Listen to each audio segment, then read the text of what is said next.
जानबूझ के बोल रहा भाई। इलेक्ट्रिसिटी। तन क्या लगा, बोल कौन सकोगे? बोल सकूंगा मैं भी। खाली मम्मी ने भेजूंगा बेटा, मैं रुक। Electric current and circuit. ठीक है, रिवाइज कर लेता है मैं फटाफट इसको। क्या है भैया?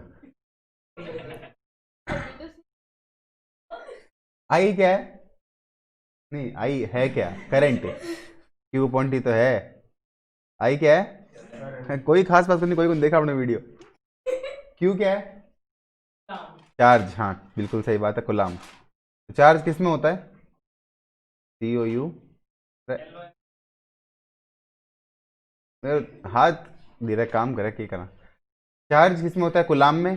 करंट किस में होता है? करंट किस में होता है? एम्पियर में। ठीक है। और टी क्या है? टाइम। और टाइम किस में होता है? सेकंड में। ठीक है।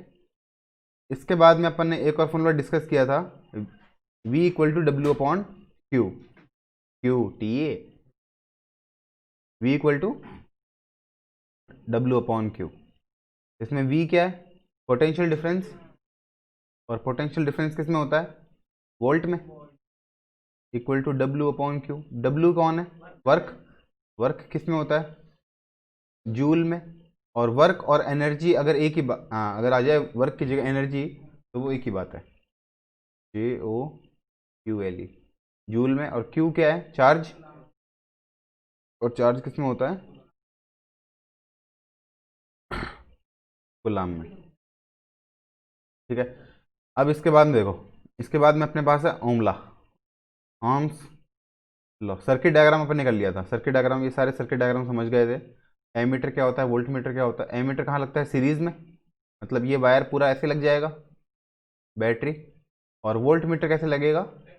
पैरेलल में। यहाँ पे कोई रेजिस्टेंस होगा और यहाँ पे अपना बैटरी लगेगी। ठीक है। प्लस में तो प्लस के साथ में, ये प्लस में, यहाँ पे प्लस। प्लस के साथ में प्लस, माइनस के साथ में माइनस। लेकिन ये किस में लगता है? सीरीज कॉम्बिनेशन में। और ये किस में लगता है? पैरेलल में।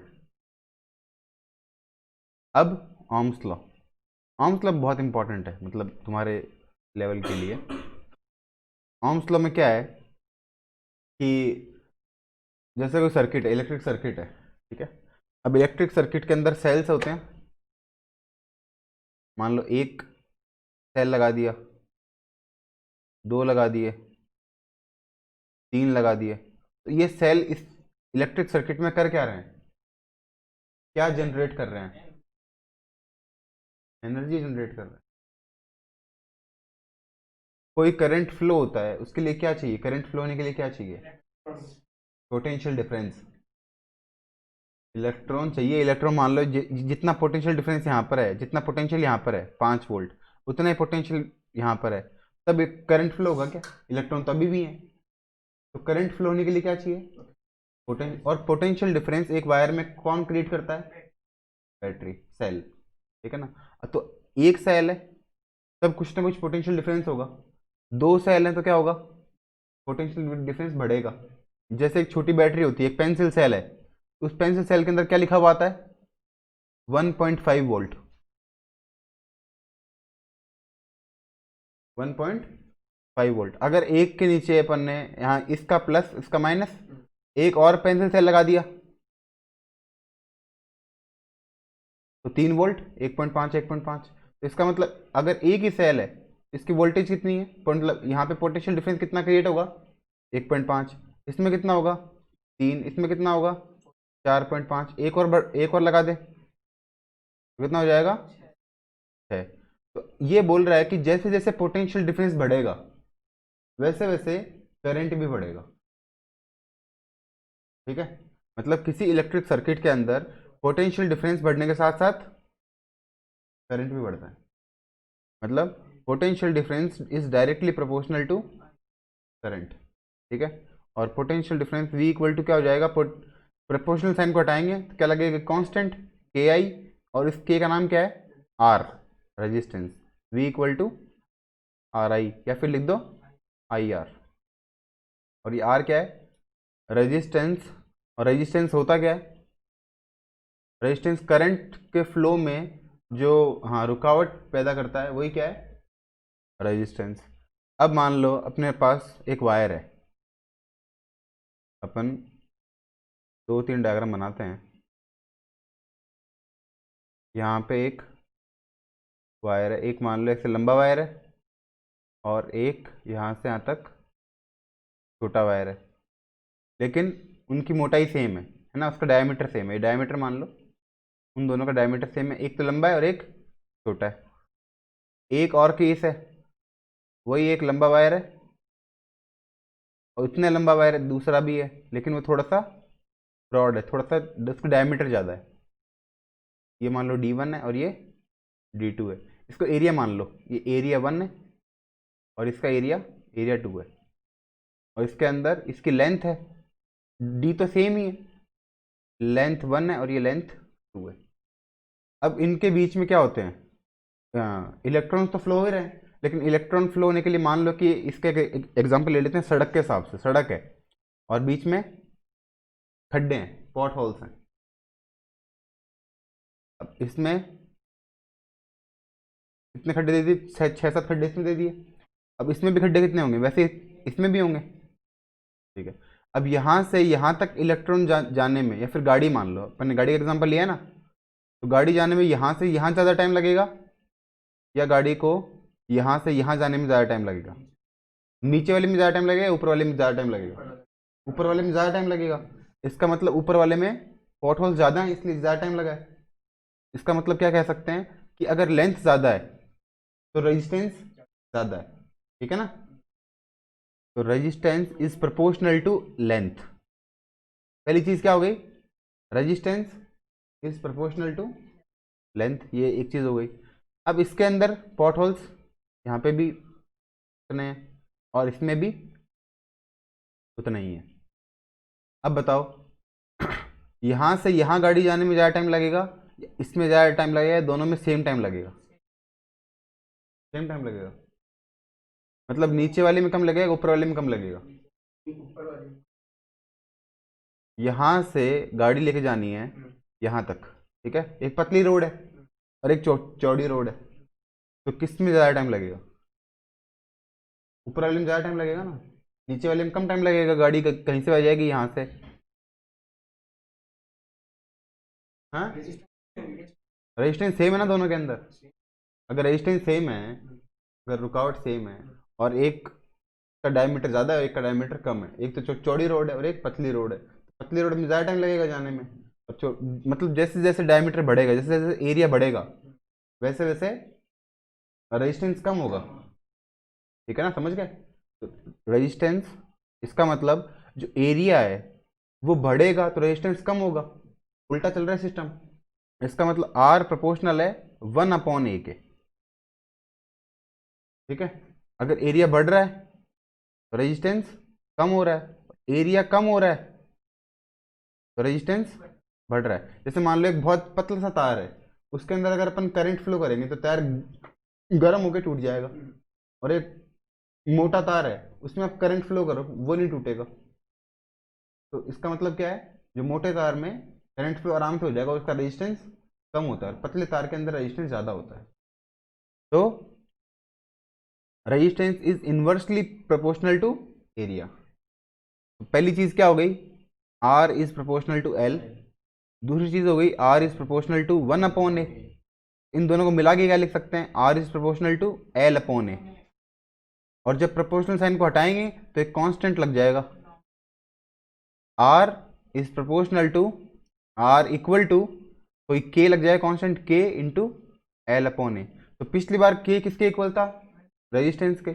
इस बार के किसके इक्वल है, rho, rho into L/A। R equal to rho into L/A।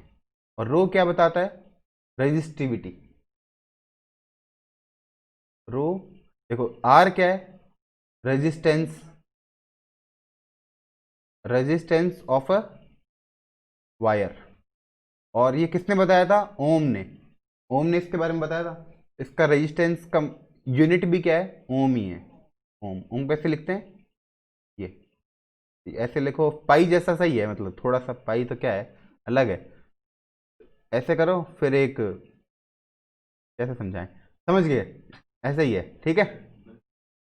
Bulb, हाँ बल्ब जैसा मान लो, ये हो गया ओम। अब एल क्या है, मीटर, कितना लंबा तार है, एल किस में होगा, मीटर में। ए क्या है, एरिया, एरिया किस में होगा, मीटर स्क्वायर में। रो का पता नहीं, रो को रो ही छोड़ दो। इक्वल टू आर किस में है, ओम में, है ना, ओम में। अब अगर रो का निकालना है, रो किस में होगा, तो रो को यहीं छोड़ दो, मीटर स्क्वायर को मल्टीप्लाई में ले जाओ, ठीक है। मीटर स्क्वायर को यहां से हटा के कहां ले जाओ, इनटू में, और मीटर को यहां से हटा के कहां ले जाओ, डिवाइड में। एक मीटर से एक मीटर कट गया, ohm into metre, ohm into metre. ये किसकी यूनिट आ गई, रेजिस्टिविटी की। अब रेजिस्टिविटी कहना क्या चाह रहा है ओम इंटू मीटर से, तो मतलब अगर 1 मीटर के अंदर कितना रेजिस्टेंस होगा, उसको क्या बोलेंगे, रेजिस्टिविटी।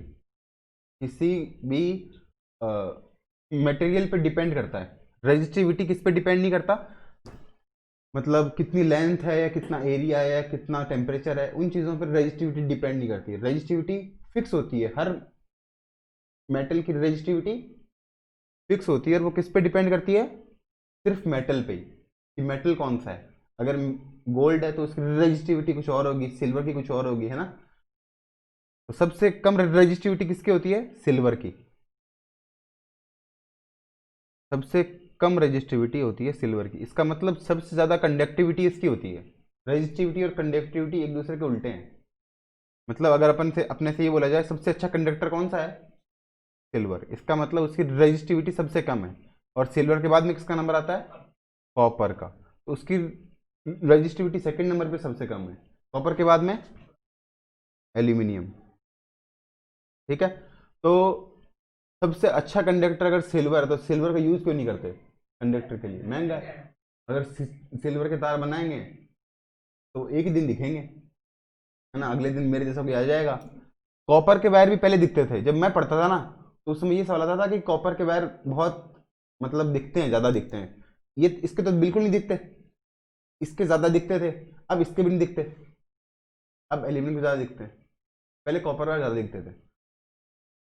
अब कॉपर भी थोड़ा महंगा ही है, एल्यूमिनियम और भी सस्ता है, अब एल्यूमिनियम का यूज़ लेने लग गए, कॉपर को हटा दिया कई जगह। मतलब जहाँ पे तुमको ज़्यादा वो चाहिए, इलेक्ट्रिसिटी अच्छी चाहिए, मतलब जितनी पावर स्टेशन चले उतनी तुम तक पहुँचे, तब तो यूज़ करते हैं कॉपर को। और थोड़ी बहुत इधर उधर हो जाए तो ये किसको यूज़ करते हैं, एल्यूमिनियम को। हाँ, मोस्टली कॉपर यूज़ होता है, लेकिन जैसे मान ले अपने वो तार है, मीटर वाला तार है, जो अपन ने यहाँ पे लिया है घर के कनेक्शन में, तो कॉपर नहीं है, एल्यूमिनियम के तार ही है। आगे देखो, हाँ आगे क्या देखो, पहले सवाल देख लो फटाफट। दो चीज़ पढ़ी अपन ने, एक तो क्या, V equal to I R, और दूसरी चीज़ क्या पढ़ी, R is proportional to L, R is proportional to 1/A, R is proportional to L/A, और इससे क्या हो गया, R equal to rho into L/A। एक तो ये चीज़ पढ़ी, और एक यहाँ से V is proportional to I और V equal to I R. V कौन है, पोटेंशियल डिफरेंस, I कौन है, करंट, एम्पियर में, एम्पियर लिख देता हूँ यहाँ पे। R कौन है, रेजिस्टेंस, ओम में, इसमें R ये भी ओम में, L मीटर में, A मीटर स्क्वायर में, ये तो हो ही गए, रो ओम इंटू मीटर। और ओम इंटू मीटर कैसे आया, तो तुमको बता दिया, क्योंकि ये मीटर स्क्वायर यहाँ पे जाएगा, और ये डिवाइड में 1 मीटर से 1 मीटर कट जाएगा, यहाँ पे ओम पहले से ही है, ओम इंटू मीटर। तो पहले तो मैं सवाल कर लेते हैं यहाँ पे, इसके वाले सवाल कर लेते हैं, फिर तुमको बता देते हैं क्या सिस्टम है आगे वाला।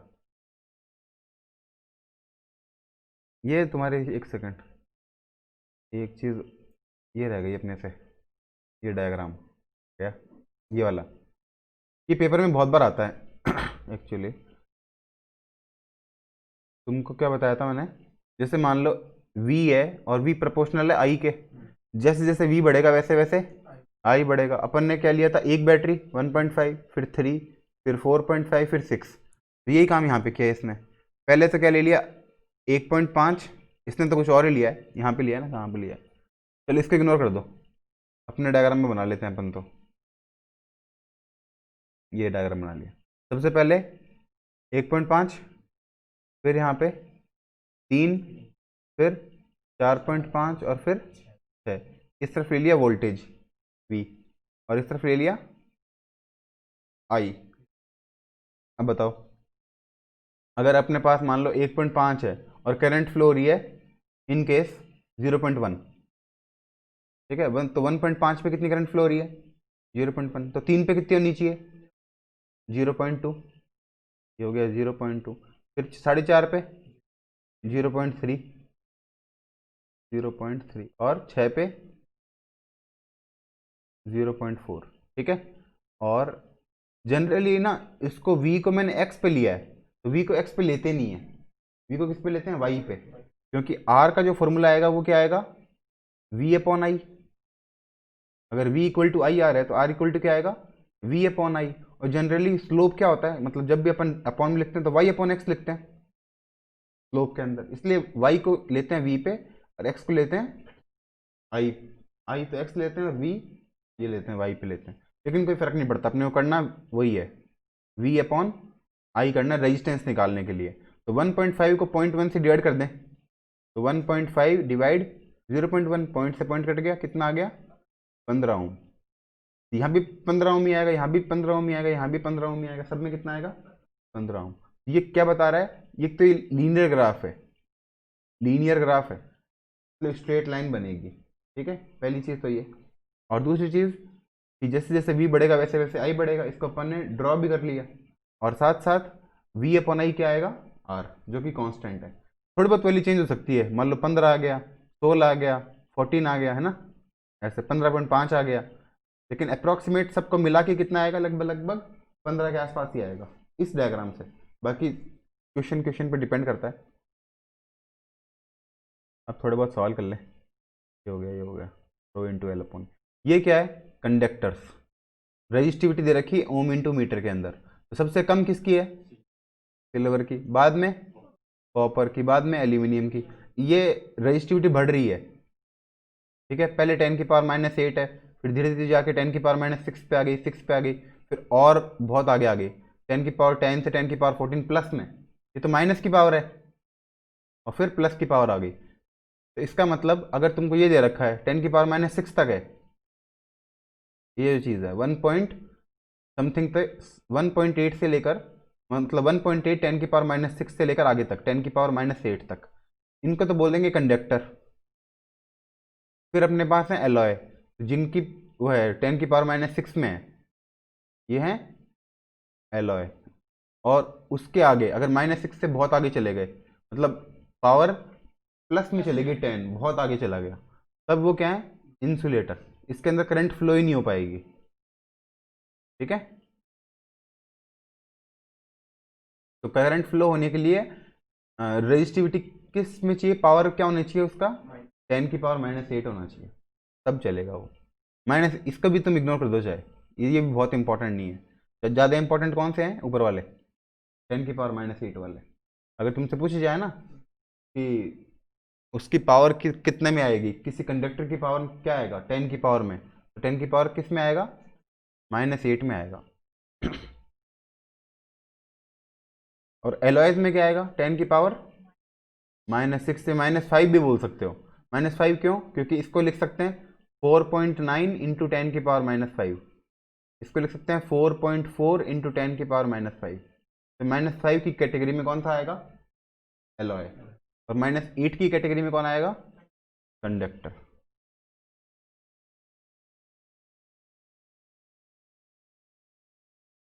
वीडियो चालू तो कर दिया होगा, हाँ। अब 3 सवाल देखो भाई, 3 नहीं 4 सवाल देखो, 12.3, 12.4 और 5 और 6।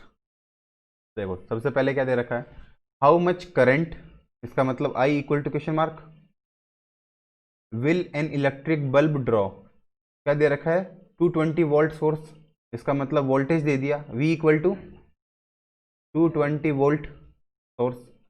If the resistance of bulb filament R दे दिया, कितना 1200, आर दे दिया 1200 ओम। पहला ये सवाल यहाँ तक, यहाँ से यहाँ तक ही है। तो आई पूछा है, आई इक्वल टू क्या हो जाएगा, वी इक्वल टू क्या होता है आई आर, आई इक्वल टू क्या हो जाएगा वी अपॉन आर। वी कितना है अपॉन आर कितना है 12। सॉल्व करने की जरूरत नहीं, इतना ही छोड़ दो और आगे लिख दो एम्पियर। 220 upon 1200 ampere. आगे बी देखो, how much current will an electric heater coil. इस बार भी हाउ मच करंट मतलब आई पूछ लिया, और हीटर वही है 220 वोल्ट सोर्स है, तो V कितना है 220 volt upon, if the resistance, resistance क्या दे रखा है, तो R अपॉन में आएगा, ये आगे 100 ओम। इसमें कर सकते हो तुम, काटना चाहो तो, एक जीरो से एक जीरो कट गया, एक के आगे पॉइंट लग गया, 2.2 एम्पियर। अब क्या समझ में आया इस चीज से, अगर रेजिस्टेंस ज्यादा है तो करंट कम फ्लो हुई है ना, ऊपर तो छोटी चीज है, नीचे बहुत बड़ी है, तो करंट कम फ्लो हुई 0.18 एम्पियर। और अगर रेजिस्टेंस कम है तो करंट ज़्यादा फ्लो हुई 2.2 एम्पियर। समझ गए, रेजिस्टेंस कम है तो करंट ज़्यादा फ्लो हुई, और रेजिस्टेंस ज़्यादा है करंट कम फ्लो होगी अगर सेम वोल्टेज है। नेक्स्ट देखो,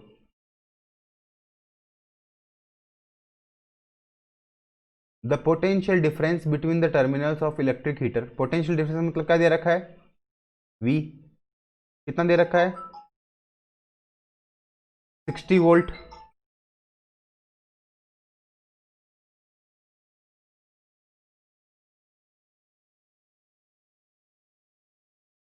V कितना दे रखा है 60 वोल्ट। आगे when it draws a current of 4 ampere from the source, तो 4 एम्पियर कौन हुआ करंट, I इक्वल टू क्या दे दिया 4 एम्पियर, इतनी चीज दे दी अपन को। व्हाट करंट मतलब करंट पूछ लिया, अब इसका मतलब I, इसको I1 लिख दें, I2 पूछ लिया,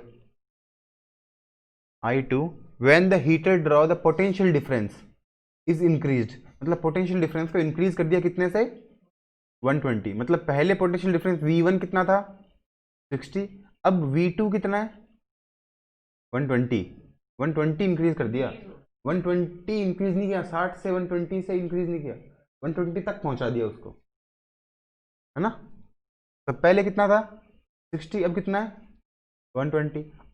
अब पहले आई कितनी थी 4, अब आई कितनी है बताना है कि आई कितनी है।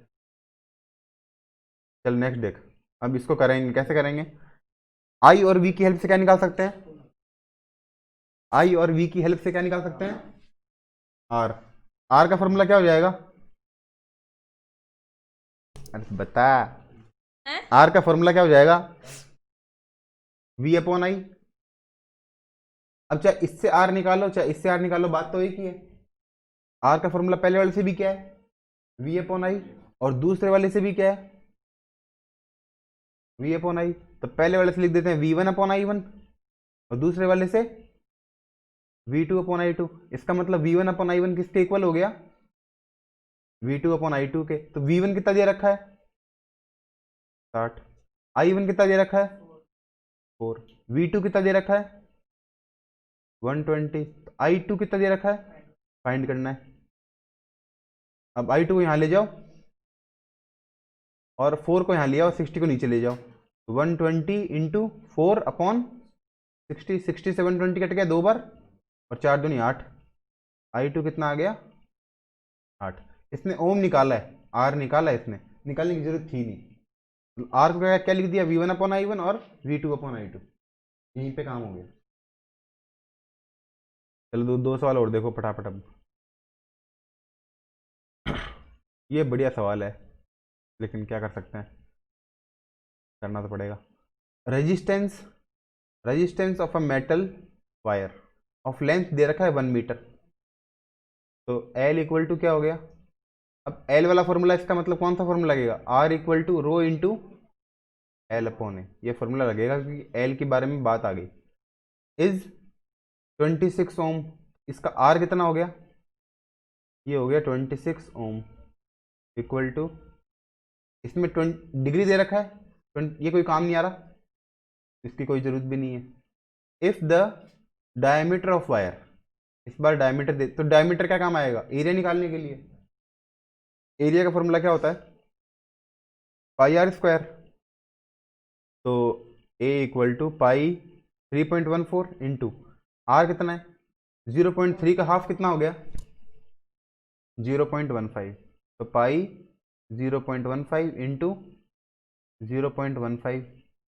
अब है, ये मिलीमीटर में है, तो मिलीमीटर को क्या करना पड़ेगा, मीटर में चेंज करना पड़ेगा। तो मिली का मतलब क्या हो गया 10⁻³ ये इस मिली के साथ लगेगा, फिर इसके साथ भी लगेगा, एक 10⁻³ और आ गया। देखो ये आर है ना, आर, यही आर है। देखो इसको ढंग से लिखूं एक बार मैं, एक सेकेंड बल्ले, कोई बात नहीं। आर इक्वल टू कितना हो गया 0.15 मिलीमीटर, तो मीटर है ही, मिली का मतलब क्या हो गया 10⁻³ जैसे मिलीलीटर, मिलीमीटर, जैसे किलो क्या होता है 1000 तो किलो, अगर यहाँ पे किलो होता km, तो इसको 1000 से मल्टीप्लाई करते, इसका मतलब 10⁻3, इसको 1000 से डिवाइड करेंगे अगर मिली है, तो इसका मतलब 10⁻³ है ना। आर तो हो गया अपना 0.15 इंटू 10⁻³ मीटर, एल हो गया 1 मीटर, और आर हो गया 26 ओम। एक चीज़ हो गई, दो चीज़ और तीन चीज़। निकालना क्या है, रजिस्टिविटी निकालनी है। तो रजिस्टिविटी का फॉर्मूला क्या हो जाएगा, R equal to rho into L upon A ऊपर चला गया, एल नीचे आ गया, rho equal to R into A upon L. R की जगह 26, ए की जगह पाई, और आर स्क्वायर, इसका स्क्वायर 0.15 इंटू 10⁻³ का स्क्वायर अपॉन एल, एल कितना है 1, तो 1 को चाहे लिखो चाहे मत लिखो, कोई फर्क नहीं पड़ता। अब इसको सॉल्व करना है, मैं करूँ, चलो कर ही लेते हैं, फिर क्या करें अब। अरे ऐसा काम दे दिया करने के लिए। देखो भाई ये हो गया, क्या निकालना था, रो इक्वल टू 26 इंटू 3.14 इंटू, तो इसका होल स्क्वायर कर देंगे, ये हो गया 0.15, तो 0.15 को लिख दिया 15/100 इंटू एक बार और 15/100, और इंटू ये पूरा कितना हो गया 10⁻³ का स्क्वायर 10⁻⁶ हो गया इतना, ठीक है। अब इस पॉइंट को हटा दें नीचे, और 2 जीरो लगा दें। अब इसको कौन मल्टीप्लाई करेगा, कैलकुलेटर से, तो 15 से, कैलकुलेटर से कर लेते हैं क्या, पेपर में तो मिलेगा नहीं कैलकुलेटर, यहीं मिलेगा। तो इसको इसे काट देते हैं ना, 3/20, 5 से कट गया, ये भी 3/20, ये भी कट गया। फिर इन दोनों 20 को काट देते हैं, ये 10 और ये 10, और ये 26 का हो गया 13, और ये हो गया 157, क्या हो गया, कैलकुलेटर से तो ही जाएगा, कैलकुलेटर से तो ही जाएगा, हाँ, तो 1.8369 आएगा, है ना, इंटू 10⁻, ये जो है वो तो है ही 10⁻⁻6, इसको क्या लिख देंगे 1.84।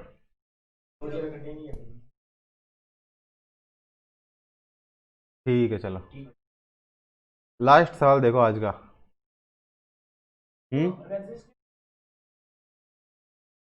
वही क्या है, नहीं नहीं नहीं नहीं, खाली वो थोड़ी लिखना है, ए आर मतलब जैसे वो है rho equal to R into A upon L करना पड़ेगा ना, खाली मीटर थोड़ी लिख सकते हैं, ए आएगा ना, पूरा ही आएगा फिर तो। चलो लास्ट सवाल देखो, क्या दे दिया इसने, a wire of given material having length L, length को इसने दिया नहीं है, लेंथ कितना है एल, तो अपन ने एक वायर मान लिया ऐसे कि लेंथ क्या है एल, और एरिया कितना है, ये एरिया कितना है ए, उसका रेजिस्टेंस दे रखा है 4 ओम, इसका रेजिस्टेंस दे रखा है 4 ohm. What would be the resistance of another wire, एक दूसरा वायर है उसका रेजिस्टेंस क्या होगा, मटेरियल तो सेम है, जो इसका रो है वही दूसरे वाले का रो है ना, मटेरियल किस पे डिपेंड करता है, खाली रो पे, मतलब रो किस पे डिपेंड करता है मटेरियल पे। लेंथ क्या दे रखी है L/2, मतलब ये जो दूसरा वाला वायर है वो इसका आधा ही है, और एरिया दे रखा है डबल 2A, थोड़ा मोटा कर दें, ये तो दे रखा है 2A और ये दे रखा है L/2, तो दूसरे वाले का R बताना है, R कितना होगा निकाल लेते हैं। तो R इक्वल टू क्या हो गया,